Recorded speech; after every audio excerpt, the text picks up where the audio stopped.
Hey, it's time for Paul's Thoughts and Stuff again, and this time it's time to say Merry Christmas. I hope you have a blessed one. Hope you get to spend time with your family. It's a little kind of a different year for us, for most of us, but I hope it's a blessed one for you. Next up on the agenda is a food pantry. Again, tough year. If you can help, great. Some great things happened with the food pantry this year. Hope you can continue to be a blessing to them. I know they're a blessing to many out there, and it's just a joy to see so many of you involved in that, so many of you helping out. Teaching tips was Howie Hendricks again this week. Didn't want to take up a lot of time in the written email, but there was a great story that he told about hands-on learning. And he used to take all these kids on a camping trip every year. Kids meaning his college students. And he would always tell them, think through everything that you're going to do on this trip, and because you need to take it with you. I'm not going to shepherd you. I'm not going to tell you what to take. You need to figure this out.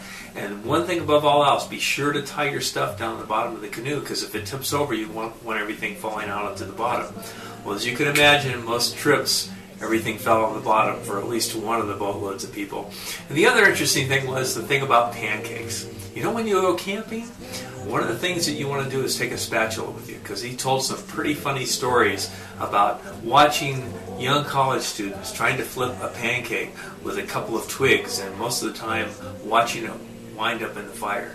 But those are great learning experiences, aren't they? Sometimes we learn more, well, for me at least, I learn more from the mistakes I make than from doing things right the first time. So as you think about your teaching demonstrations for your kids, think about maybe making a mistake.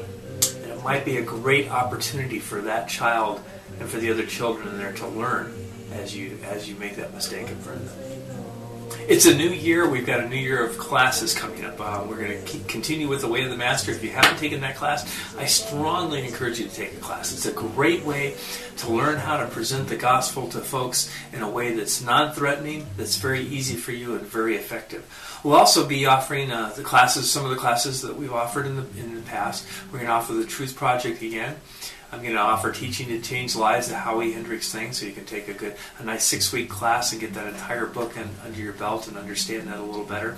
This year I'd also like to offer an Old Testament, New Testament survey. I found a great book that will enable you in the process of taking this class. If you'd like to read the book on your own, great, I'll include that also.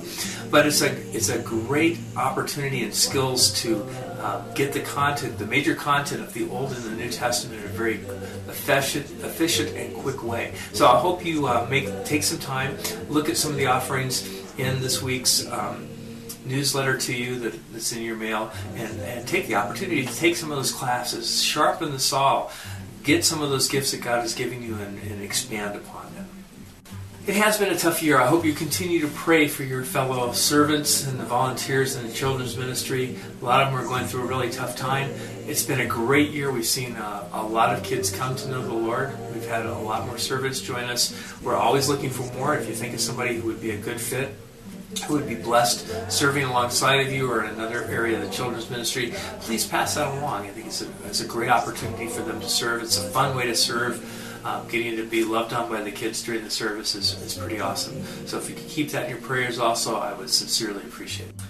Thank you so much for all that you do in the children's ministry, for your service, for your loving on the kids, for showing God's love to their parents and to the servants around you. I can't tell you how much it means to me. You're such a blessing and encouragement to me. Again, I hope you have a very, very Merry Christmas. Hope this new year is much better than the year we just had, and may God continue to bless you. I look forward to seeing you very soon. Bye-bye. Jesus on the rest, victory will win.